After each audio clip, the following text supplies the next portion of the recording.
Augustine of Hippo, Confessions, Episode 45. Nam bonum era eis, bonum meum ex eis, quod ex eis non sed per eas erat.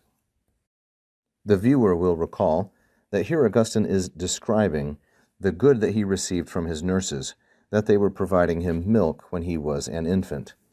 For it was good for them, namely my good from them, ex eis, that which was not from them, but was through them.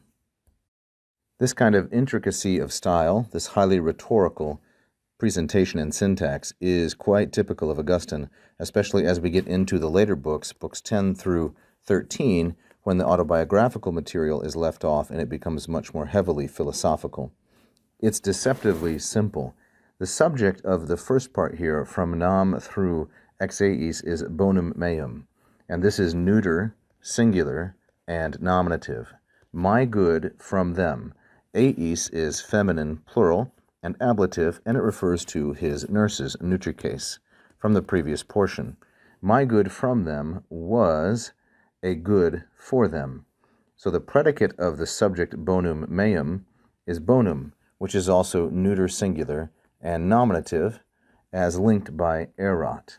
Erat, of course, is the third singular, imperfect indicative active from the verb esse, to be. So my good from them, having trouble with the pen here, my good from them was a good for them, eis. We said that eis was feminine plural ablative, but the first edition, the first instance, I should say, of this pronoun eis here is feminine plural and dative. Feminine plural and dative. This is a dative of advantage, what you could call, in the grammar books, a dativus commodi, the dative of advantage. For my good from them, that's the subject, was good for them. The good which, now the antecedent of quod is bonum meum.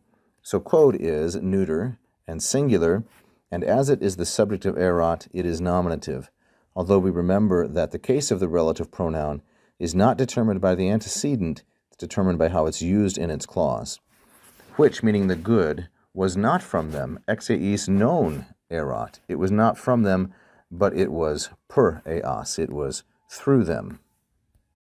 To me, as a student of style, the interesting part about the syntax here is the way that he has delayed the negative non. So we don't know what's coming when he has ex eis. We've had eis here in the dative, ex eis in the ablative, then ex eis again. Which good from them? It was not known. So there's a slight delay here and a surprise in the syntax, but in fact through them per eas, which is feminine, plural, and accusative as the object of this preposition per. And then we have erat to finish off the sentence, which is in the same person, number, tense, mood, and voice as the first instance, of course. They're identical. Third singular, imperfect indicative active. If we represent the way he has given us the identity of these nurses using letters, we have A, dative, we have B, eis, ablative, we have B again, eis, ablative, and what would we be expecting? We would be expecting A to have a nice chiasmus or ring composition, but instead we have C, because eos is accusative. So there's the establishment of a pattern, and then for the sake of variety, there is the interruption of pattern. This is a fine example of Augustine's very high rhetorical development. Thank you for watching. I hope you enjoyed that free lesson. Please like and subscribe, hit the bell. You can also become a patron at patreon.com/LatinPerDiem. And if you really loved it, you can leave a tip right here as a super fan. Thank you so much.